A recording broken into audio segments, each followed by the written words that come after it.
Doon matupoy operation na Chen Brotherhood tel zong zong hi somngale pakwavel che anni.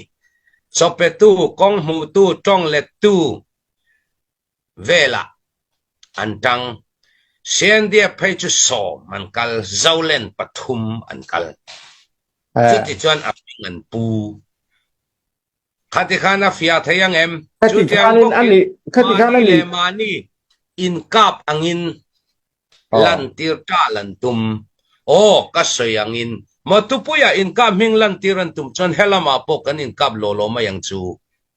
Chuti ang bokin voyin niya. Mitina kasoy angin. Lailen pi sipay tolo. Chilean Army hawin kan laksa anron chuan ni chuan. Ingange helaya kan en may toang. Chuti ang bokin voyin niya.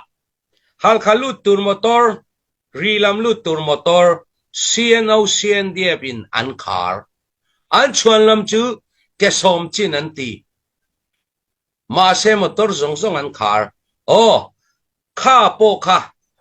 Du da na tilti an ni chuan. Hela matanga an lut chok zong zong kan kar ve may lo kan kar ve mayang. An reson purkong an kalwang zong zong kan kar ve mayang. Kan rep char theizo ka ni tihi an insia tangay. Kang rilru an put ka du dan zela kalan ni ti ka mipuin kan ria fiangay.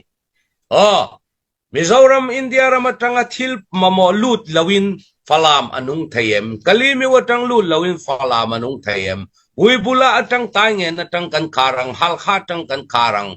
Falamin enge at sanang. Falamin enge adonang.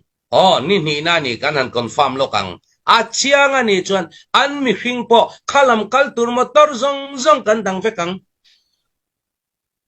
Pakak tema hi alut don lo reng reng. Chutyang bukin, lailen pi chung chang kan confirm tay chuan, nga nge helaya kan en liam may mayang. Aswal sipay po laylaw. Ka, kan ngay dana ni makang. Kan kalpuy dan po ni bokang.